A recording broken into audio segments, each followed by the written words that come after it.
diversification des êtres vivants et de la notion d'évolution. Nous avons vu que des anomalies de méiose pouvaient être à l'origine d'une diversification, c'est-à-dire de l'apparition de nouveaux caractères, de nouveaux gènes au sein d'une espèce. Première anomalie de méiose dont nous avons parlé était lors du brassage interchromosomique, c'est-à-dire lorsque des chromosomes ne migraient pas correctement au moment de la méiose. On va donc observer les deux chromosomes qui auraient dû être séparés dans une seule cellule, alors que dans l'autre cellule, on ne retrouve pas cette paire de chromosomes. Lors de la fécondation, on observera alors une recombinaison des chromosomes homologues, mais au lieu d'avoir pour la paire de chromosomes verts seulement les deux chromosomes, eh ben, on en observe 3. Si la fécondation avait eu lieu avec ce gamète-là, nous aurions eu une monosomie puisqu'il n'y aurait eu que le gamète vert du spermatozoïde qui se serait retrouvé dans le karyotype. Lors du brassage intrachromosomique, on peut également observer des anomalies. C'est le cas des crossing over inégaux qui se produit au moment de la prophase 1. L'appariement des chromosomes va former des chiasmas à certains moments, mais ces chiasmas peuvent ne pas être réguliers. Lorsque les chromosomes se séparent, il va alors y avoir une recombinaison de certaines chromatides avec parfois une duplication-translocation de mon allèle sur une chromatide alors qu'il aura complètement disparu sur l'autre. Lorsque cette chromatide est présente dans le gamète qui va servir à la fécondation, on pourra alors observer l'apparition de 2 fois le même gène, ce qui permet d'aboutir à certaines familles multigéniques que nous avons étudiées. On a également étudié dans le deuxième chapitre les diversifications des êtres vivants avec une modification du génome, mais qui sont indépendantes de la méiose. Alors ici, c'est par exemple le cas de la polyploïdisation.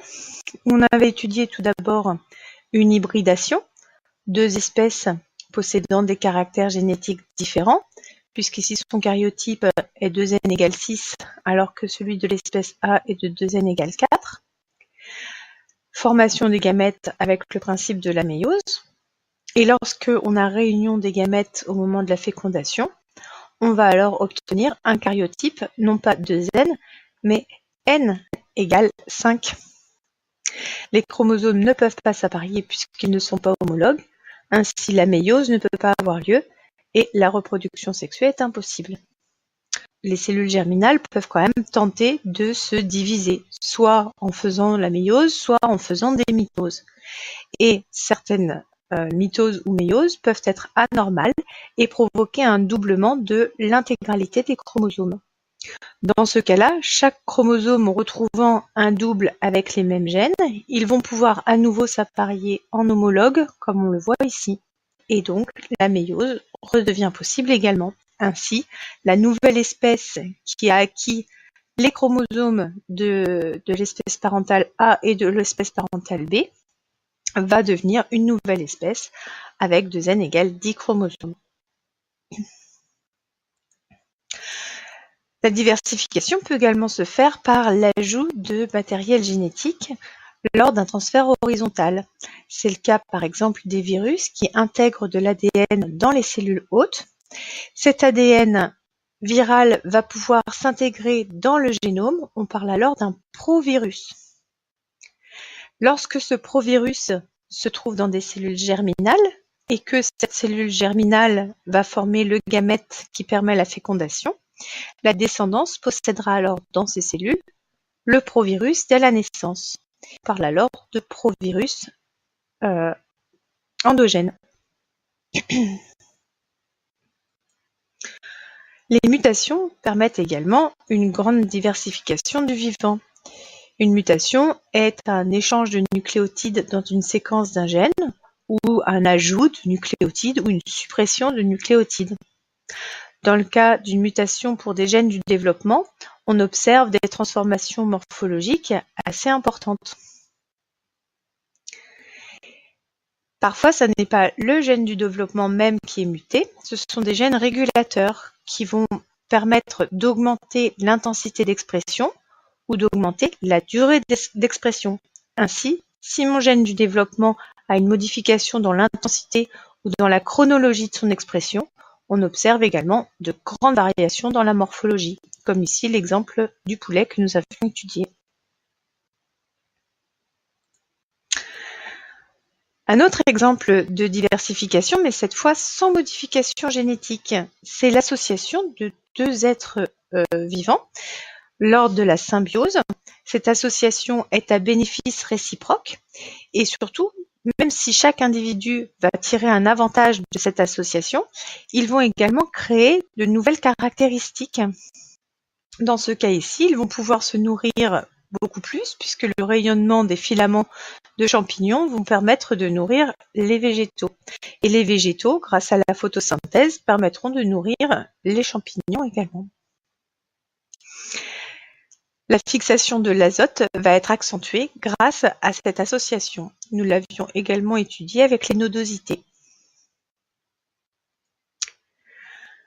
Enfin, une dernière diversification possible sans modification génétique, c'est le cas des modifications du comportement.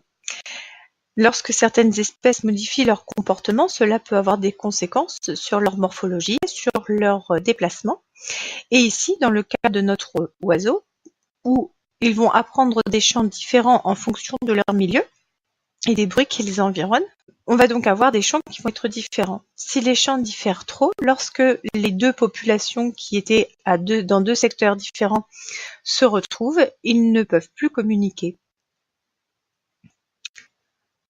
On peut alors facilement faire le lien avec l'isolement géographique que nous avons vu dans le 3e chapitre, où dans cette population de passereaux, leur migration a fait que deux populations se sont séparées.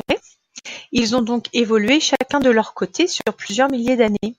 Ils ont alors appris des chants différents puisque leur environnement était différent. Ils ont également eu peut-être des mutations qui se sont accumulées de manière différente pour ceux qui allaient dans cette direction par rapport à ceux qui allaient dans cette direction.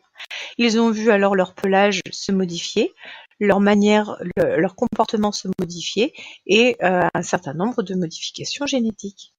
Lorsqu'ils se sont alors enfin retrouvés après plusieurs milliers d'années, eh bien, ils n'arrivent plus à se reproduire. On a donc, à cause de cet isolement géographique, un isolement génétique qui a été créé et qui perdure. On pourra alors aboutir à une spéciation si ces deux espèces demeurent isolées génétiquement. Alors, comment une simple mutation qui a une faible fréquence dans une population peut rester présente? C'est le cas de la dérive génétique. Alors, on l'a expliqué avec une faible population, où on voit que lorsqu'on a une mutation avec un très faible pourcentage, 1% ici, la plupart du temps, cette mutation va disparaître. Mais le hasard des brassages et des rencontres des individus vont faire qu'on peut avoir, au contraire, une grande augmentation de cette fréquence allélique. C'est le hasard de la reproduction qui va permettre qui va vraiment décider de l'évolution de cette fréquence des allèles.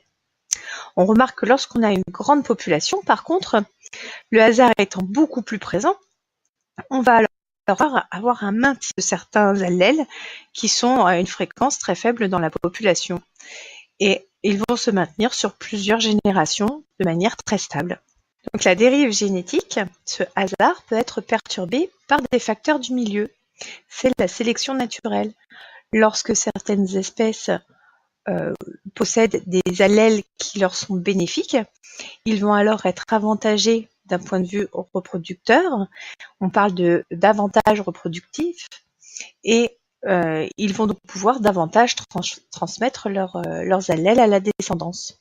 Ainsi, au lieu d'observer la forme constante que nous avions dans la grande population tout à l'heure, eh bien, on observe que très rapidement, l'allèle avantageux va devenir dominant dans la population.